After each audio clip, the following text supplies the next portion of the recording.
Hey guys, I'm Dav, and today I'm back with some more Total War Warhammer. We're going to be taking a look at a couple online battles in just a minute here. First, I did want to go over the patch notes that were just released today for the upcoming Norsca patch. Sorry I haven't had a lot of Norsca coverage, guys. I don't have an early access copy. My channel is not quite big enough yet where I feel comfortable reaching out to Creative Assembly about that. Hopefully, if I continue to gain a following and, things continue to grow with the channel, maybe for the upcoming release of Warhammer 2 at the end of September, who knows? We'll have to wait and see. But in the meantime, I just wanted to go over these patch notes real quick. Obviously, there may be some patch changes in the game that aren't noted here. That can occasionally happen, but for now we'll go over these and kind of talk about them. I'm not going to go over the campaign changes too much, just because I'm a little bit more focused on multiplayer right now. There are lots of cool changes for the campaign for some of the older legendary lords, which I would definitely recommend you guys check out. But for multiplayer, these are the balance changes we've got. Dragon Ogre, Shaggoth, and Kolek both getting an armor buff, plus 50 for the Shaggoth and plus 30 for Kolek, which I believe puts the Shaggoth and Kolek both at 80, if I'm not mistaken. I guess we can check and see in a minute. Minotaurs across the board going down 100 in cost. That's good. They are probably a bit overpriced. Cryptors getting plus 100 cost increase, which is definitely warranted. They've been too cheap for a long time, so 900 is probably about where they should be, so that's good to see. Terrorgeist minus 200. This is pretty interesting and not something I really expected. The Terrorgeist is pretty expensive for what it does, but it is a pretty powerful unit, so we'll see if this makes it so the Terrorgeist comes back into the meta a bit more.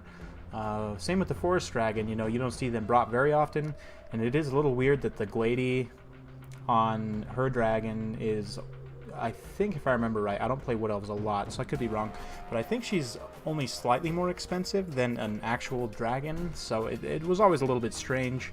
Hopefully this will bring dragons back into balance. And then a little bit of a buff to Dwarf Artillery in terms of bonus versus large, giving a true bonus versus large to the cannon and a bolt thrower, as well as making the cannon more accurate. Definitely warranted. The dwarfs do struggle, and anything they can get is great. So this is a pretty decent buff.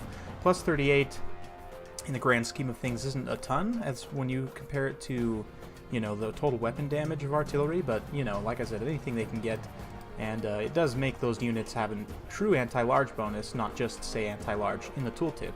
So, although the bolt thrower might, I don't really use it. So, bug fixes I'm going to skip over as well, just because they're not really super relevant. Things are working better. Great. The characters, this is relevant here. Archaon's got Frenzy now, which is nice, and plus 10% physical resistance, which is very good for him. Hopefully it'll make him a bit better when you combine with the Swords of Chaos sort of bodyguard unit that are supposed to be coming alongside this as well, that Regiment of Renown. Sigvald is getting plus 5 defense, plus 5 morale, and health increase, so making him a bit more tanky. He's already pretty tanky, so just making him really stand out as the tank lord for Chaos. Grimgord gets a plus 5 charge bonus and an increase in his health pool. Nothing too special, but more hit points is always nice. Prophetess, which I have maybe once seen brought in like a troll replay. I honestly never see the Prophetess, so great. Fey Enchantress plus 150 is not a huge change, but she's very good, so probably good to increase her damage a bit. This is interesting. Wyvern mounts added poison attacks, so Azag could bring the Spider Banner, which would give him poison attacks, but the regular Orc Warboss on a Wyvern wouldn't have poison attacks, so it looks like they've just added that to all Wyverns, so that's nice. You don't have to spend extra money on the Spider Banner as Azag, and the regular bosses get a nice buff, because poison is definitely strong. Regiments of Renown, this is more for campaign, multiplayer campaign, I'm thinking. 10-turn cooldown period for when a Regiment of Renown has been killed before you can recruit them again. I guess there was some issues with people, like, disbanding them and re-recruiting them across the map, on the same turn. In multiplayer campaigns, I haven't really played a lot of multiplayer campaigns, so I can't really comment too much, but interesting. And then some abilities changes as well here. We'll get these in focus. We've got Earthblood, and normal and upgraded. The duration has been halved, but the cost has been reduced accordingly. So that's pretty good, just making it a little bit more of a short duration heal. Raised Dead has been... the cooldown has been increased, which is probably good. Raised Dead is a little bit crazy. The zombie summons, I think they probably should still nerf it to 6, maybe 5. I don't know, that might be too far. But increasing the cooldown to only 19 seconds isn't a huge difference, although 20 seconds in the battle can be a long time. So let's see, this is an interesting change, I thought. Reikland Runefang is redesigned to be an AoE attack and leadership buff. So I'm interested to see what this is. I'm definitely going to have to take a look at this in-game to see if it's worth bringing Karl Franz now. He's usually not worth picking in any situation just because Boris has healing, or the General of the Empire is much cheaper and also has healing. But if this is a significant buff, then it may be worth it to bring Karl Franz so that you can bring the Reikland Runefang. You know, so we'll have to wait and see. I'm interested to see what it is. Icon of Devotion. I'm not sure who carries this. It might be the lady, the Fanchantress. You guys will have to let me know. I'm not familiar with this item, but leadership increase reduced to only plus 12. Okay. Mist of the Lady added an engaged in melee condition flag. This is huge. So no longer can the lady just run around like a troll and just kite out your units and just mortis engine them to death. She has to actually be engaged in melee for the Mist of the Lady to, you know, activate, which I think is great. That is a very good change. I'm a big fan. Wrath of Manan should deal more damage. Yeah, I pretty much would never bring the Trident with Albric because it's just like a wet fart basically. So hopefully we'll see. I'm gonna have to test this in game to see how much damage it actually does. But interesting, good change. And the Cloak of Isha added a small healing effect, so that's good for Orion. When he's that low, anything he can get, you know, to help keep him in the fight is going to be good. Although with Lore of Life, you'll typically get him to his healing cap anyway. We'll have to wait and see. And then Azag, of course, because the Wyverns got poison attacks, they've replaced his Spider Banner with just the standard scrolls. So that's good to see. He'll be able to have a bit more utility with those scrolls. They're not great, but, you know, it's always nice. So, good changes overall. All of the changes I think are warranted, and I don't think they went too far with anything. We'll have to see how the Regiments of Renown affect the meta and how Norsca stacks up as well. Just based on, you know, what I know about the game, I don't think Norsca will necessarily be top tier just because they lack healing almost entirely. That being said, you know, the greenskins are arguably top tier. Chaos is good now, much better than they used to be, but they're still not top tier, so the Beastmen as well aren't considered. So, I mean, those are the three factions, plus the Dwarfs, I guess, that don't have healing, so, you know, people don't necessarily consider them top tier. If you think about Bretonnia Empire and the Vampires, all the quote-unquote top tier factions have healing, so I don't think Norsca's going to be OP. I don't think they'll be, you know, like out of this world, impossible to deal with. I don't even know that they'll be top tier. We'll have to wait and see. But overall, you know, I think the game has been, in this last patch, you know, in the Bretonnia patch and the Krell patch, I think the game's been fairly well balanced overall. There were a few things that needed addressing, and it looks like they've addressed most of them here. I don't know about this Shaggoth armor increase. Shaggoths were already kind of spammed anyway, so we'll see. I'm not sure if that's really warranted on them, but you guys will have to let me know. I'm not a huge fan of Shaggoths, but Kolek is very powerful, don't get me wrong. So yeah, that's pretty much all I wanted to talk about here. You guys will have to let me know your thoughts, but I definitely think these are all warranted changes and good changes. So we'll see how it pans out in-game. So we'll go ahead and get this out of here and just get in on these replays here. I'll pause this wonderful Medieval 2 music. Man, one of my favorite soundtracks all time from Total War. Medieval 2 in general is just a great, great game. Most people, most old school Total War fans will tell you that Medieval 2 is the best, and you know, I definitely see a point there. I would say that Warhammer has been the best Total War since Medieval 2. I don't know that it's better than Medieval 2, but that's an interesting discussion. You know, Medieval 2 is definitely the best Total War modding sandbox that we've ever had, and I mean, even still today, people are actively developing, you know, complete conversion mods for Medieval 2. You know, you have Lord of the Rings, there's the Warhammer mod, you've got even Elder Scrolls, you know, Game of Thrones. There's a lot going on there, but you know, it's just Warhammer has just been really good, and it's interesting that I think that the reason Warhammer works well is because they kind of went back to some of the mechanics of Medieval 2, in that it's not 100% matched combat animations, and the units can collide better together because of that, and it just works a little bit better in terms of the mechanics of the combat and how everything feels. In my opinion, there are still some matched combat animations, but for the most part, you know, it's kind of a mix of both, I guess, in both Medieval 2 and in this game. So definitely interesting discussion. You guys will have to let me know what's your favorite Total War game to date. For me, it's a bit of a toss-up. You know, I'm not sure if it's Medieval 2 or Warhammer. Probably by the time we get to the end of Warhammer 3 and everything's released, I'll probably say Warhammer. But, you know, we'll have to wait and see. If Creative Assembly continues like they have been, you know, I think they're doing a great job with it. So I'm excited. Definitely excited for Norsca. You guys probably won't see a ton of coverage on Norsca for me. I'm going to try and get some battles recorded tomorrow, but I have an extremely busy weekend at my day job, so I don't know that I'll have any time to record outside of Thursday. So I may miss a couple days here and there. I apologize if I do. I'll try and get, you know, things uploaded and ready to go, but we'll have to see. So this replay we're taking a look at here is a bit of an unusual Empire build. I wanted to try something interesting versus the Dwarves, something I've been kind of theory crafting about. We've got a mostly low-tier front line, non-armor piercing troops, a mix of swordsmen and flagellants, with the Sigmar's Sons, of course, mixed in, just because they're really excellent troops. We've got 2 Empire Knights on this flank. We've got Volkmar the Grim on his chariot. He's a little bit stripped down in terms of his abilities. We've just got the melee attack buff and the damage resistance buff, as well as, of course, the regeneration.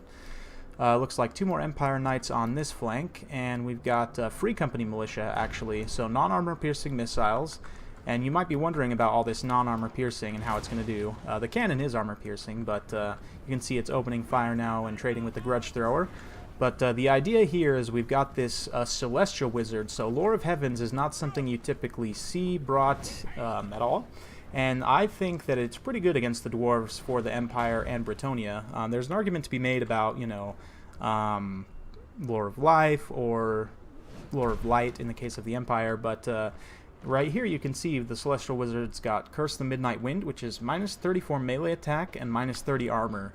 And you guys know I'm a big fan of armor debuffs against the Dwarfs because it allows lower tier troops to trade more effectively with them. So we're going to try this. It's a very large effect range, so we're going to drop it right on my opponent's formation and see how it goes. I've also brought Harmonic Convergence just to, you know, help one of my units win a very heated engagement. You know, if maybe they come up against a high-value unit, or I see there's a critical engagement somewhere on the battlefield, I can drop that on there and really help turn it in my favor. And as you can see, I've got a very wide formation, just pressing along the Dwarf's flank. Let's look at my opponent's forces here. He's got a Standard Lord with just the speed buff, and looks like everything, actually. The armor piercing and stand your ground. He's got Dwarf Warriors with great weapons on the flank. He's got 2 Longbeards with great weapons in the back, as well as 1 more here and 1 more here. 2 organ guns, which I've been seeing quite a bit of lately. I'm interested to know if someone made a guide about them or highly recommended them. Granted, I don't play the Dwarfs a lot, but when I do, I don't use organ guns, so you guys will have to let me know. We've got a Thunderer here, 2 Quarrelers, and then a front line of Dwarf Warriors with great weapons.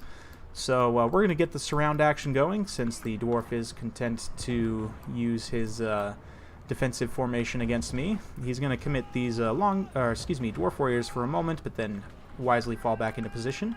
And you can see up here these Miners have been engaged by the Swordsmen, and the Swordsmen will definitely win this fight. Miners don't have great armor, They're only 30, or no, they're actually 80. Wow, that's pretty decent. But they do have terrible combat stats, only 18 attack and 18 defense. And up against, you know, swordsmen, which have 36 attack, 36 defense, they'll definitely suffer. So you can see this Curse of the Midnight Wind now coming in and allowing this rear charge from those Empire Knights as well as Volkmar and these swordsmen to really clean up these dwarf warriors effectively. And now they're going to start engaging on these dwarf warriors here. So definitely getting some good use in so far from that Curse of the Midnight Wind. We are also getting some buffs dropped from Volkmar, helping give these guys some extra melee attack. So that's definitely in my favor. Over here, these Empire Knights are getting pretty well torn up by the Longbeards. It's not, you don't want to stay in prolonged engagement there. The Longbeards will definitely win. But I am going to drag in some swordsmen here just to interrupt and allow my Empire Knights to cycle out and cycle back in. Over here, Free Company are getting torn up pretty hard by the organ gun, but no big deal. They're a fairly cheap unit, and they're just kind of getting some harassing fire in as holes start to open up. The Celestial Wizard is here in melee. Maybe not the best idea, but he's only fighting against Quarrelers, so he won't take a substantial amount of damage. Here you can see the Terror from Volkmar is actually a serious issue because my opponent's brought in mostly low-tier infantry, a lot of dwarf warriors, and they are susceptible to terror, although they do have very good leadership, but with all the rear charges and other morale debuffs, you know, they're definitely able to get terror routed by Volkmar. So he's in here, he's a little bit surrounded by Longbeards, not great, but it is allowing these Free Company militia to get some cheeky shots in here. And although they don't have great armor piercing, they will be able to work down over time, and anytime I drop a Curse of the Midnight Wind, like over here, you can see these dwarf warriors with great weapons are starting to die pretty fast to the swordsmen over here, especially with those buffs. I've been dropping, I haven't caught it yet, but I have been dropping the Harmonic Convergence as well on a few of my units. You can see kind of chaos ensuing. My front line isn't doing great. I've got a few units that are fairly tattered, but his formation is very much in chaos. He is fairly effectively dealing with my knights. The knights on this flank are pretty much completely gone. There's only one unit that's really healthy in any way, shape, or form. But now we're setting up for the final stage, and it's going to be mostly the Free Company militia at this point that need to win the day. They're going to be able to fire in on the flanks and on these exposed units like right here, and just get a nice crossfire. You can see I've got one here and one here, getting a nice, you know, arc of fire. And I'm going to try and break these guys up as well. Getting some beautiful fire there on the flank of those Longbeards, and yeah, definitely in for a beautiful fight. This Celestial Wizard's a little out of his element here, but dropping another Curse of the Midnight Wind over on this flank, and that's going to allow these Free Company militia to actually do quite a bit of damage to the Longbeards. You know, they've dropped down to 65 armor, which is still quite a bit, but you know, the volume of fire here is enough to deal quite a bit of damage. And you can see here also these swordsmen fighting, and they're doing a pretty good job.